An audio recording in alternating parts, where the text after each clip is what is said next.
If you work in the medical field, you'll have to deal with a difficult patient sooner rather than later.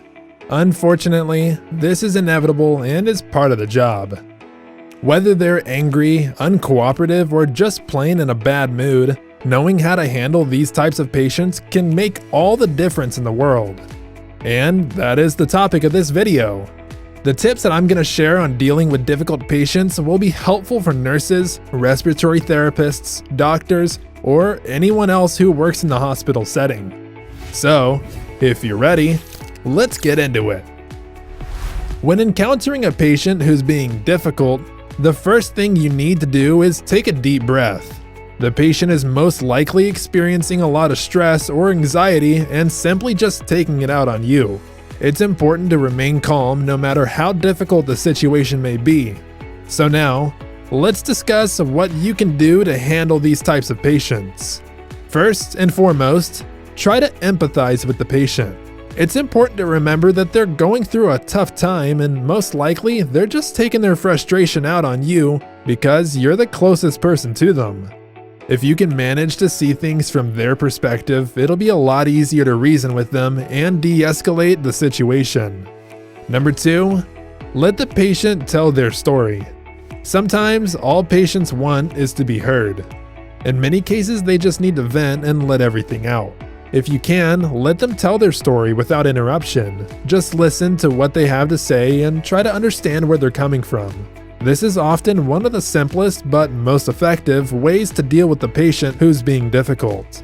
Number 3, stay calm, cool, and collected. This one is easier said than done, but it's important to try to remain calm during difficult situations such as this. If you let the patient see that they're getting to you, it'll only make the situation worse. They'll know that they have the upper hand and they'll continue to act out. It's important to keep your emotions in check and remain as calm as possible. This can be difficult, but it's a crucial part of dealing with difficult patients. Number 4, don't take it personally. When a patient is taking their frustration out on you, it actually doesn't mean they don't like you as a person. Their issue is likely not about you, but the situation they're in. If you can approach the situation with this mindset, it'll be a lot easier to deal with disgruntled patients in an effective manner.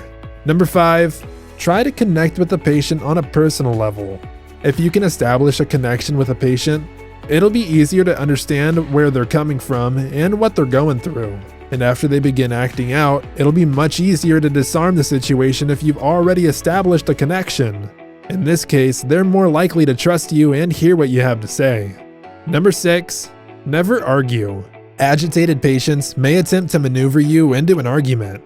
And while you're entitled to your own opinion, it is imperative that you do not engage in a heated argument with a patient. This will only escalate the situation and make it more difficult to manage. Rather than clarifying why they aren't getting what they want, just simply apologize and let the patient know that you're doing everything in your power to help them. Whatever you do, just avoid getting into an argument, as it'll only make matters worse. Number 7 is to set boundaries. You always want to do your best to help a patient in need, but you must do so within a set of boundaries. Never let a patient push you around. Sometimes they'll ask for things just to see if they can actually get away with it. Other times they may try to take advantage of your kindness and ask for things that are unreasonable.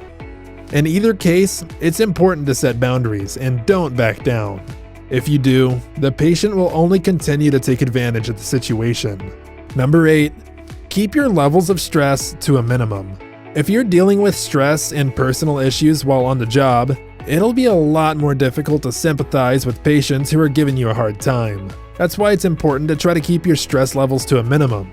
We all have things that we're dealing with in our personal lives, and that's normal. However, it's important to try and leave those things at the door when you clock in for your shift. This can be difficult, but it's something that has to be done. Number 9 is to control your body language. Your body language says a lot, even if you're not saying anything at all. Nonverbal communication is a very powerful tool.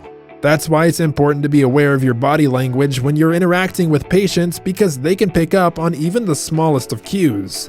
If you're tense, they'll know it. If you're uncomfortable, they'll be able to sense it. And if you're not really listening to what they're saying, they'll definitely be able to tell. So it's important to try to keep your body language in check. Remain calm and relaxed, even if you're feeling the exact opposite on the inside. And number 10 is to ask for help. If you're having a hard time managing a patient, don't be afraid to ask for help. There's no shame in admitting that you need assistance. In fact, it's actually a sign of strength. It shows that you're willing to do whatever it takes to provide the best care possible for the patient.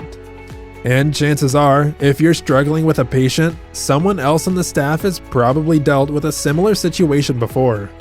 So don't be afraid to ask for help, because it's better to get some assistance than to try to handle the situation on your own. And I would love to know, do you have any tips on dealing with difficult patients? If so, be sure to let us know down in the comments section below. And if you want to support the channel, be sure to like and subscribe. I would greatly appreciate it. And there should be some other helpful videos popping up on your screen right about now that I think you'll enjoy. And just a quick reminder, we're not doctors, this video is for informational purposes only. Thank you so much for watching, have a blessed day, and as always, breathe easy, my friend.